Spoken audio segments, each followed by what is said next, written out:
Welcome to the Property Elite podcast.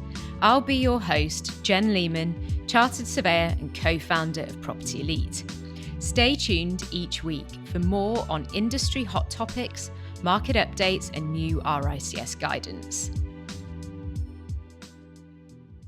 In this week's podcast, I take a look at the RICS Consumer Guide to Compulsory Purchase. It's essential listening for all APC and AssocRICS candidates involved with compulsory purchase.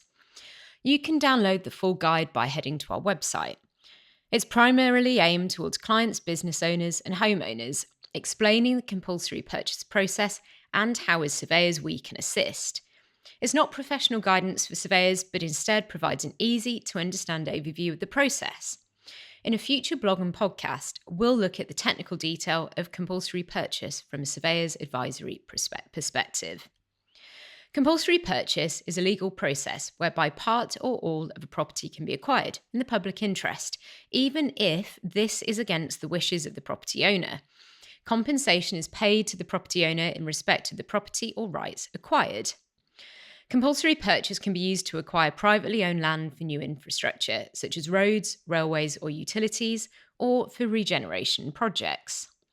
Compulsory purchase rights are created by three types of order, which must be authorised by the Secretary of State. These are compulsory purchase orders, development consent orders, and Transport and Works Act orders. These orders create powers authorising the use of compulsory purchase for a specific project, for example, HS2, or more widely by a public body. The specific procedures for each type of order differ. However, these are the overarching stages. Consultation and engagement, where the acquiring authority contacts affected parties to consult on the scheme and proposals for compulsory purchase. Landowners and their surveyors should use this opportunity to find out as much information about the scheme as possible.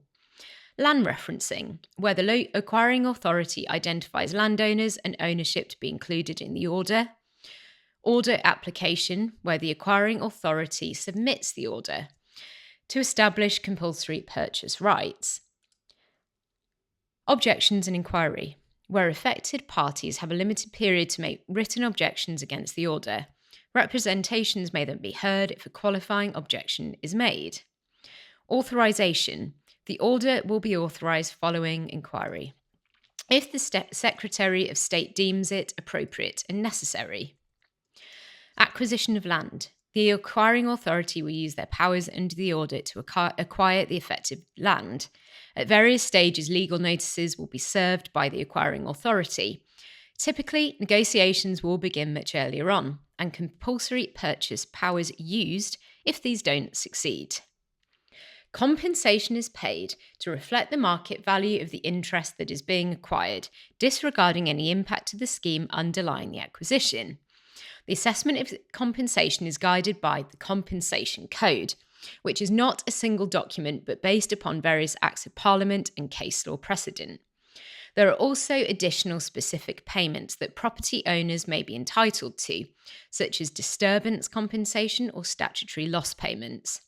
If only part of a property is acquired, then compensation may be paid based on the loss in value of the property that is retained.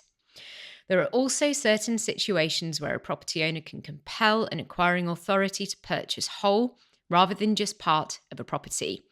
There are strict requirements for where this is possible, based upon the material detriment to the use or enjoyment of the retained land. So how do surveyors get involved with compulsory purchase? Surveyors can specialise, of course, in providing advice, and this could include advice on the process, including compensation rights, negotiations with the acquiring authority, advice on relocating to a new property, and objecting against a proposed compulsory purchase order. And finally, if you're advising on compulsory purchase, surveyors must follow the mandatory RICS professional statement, Surveyors Act advising in respect of compulsory purchase and statutory compensation, first edition. Thanks for listening to the Property Elite podcast this week.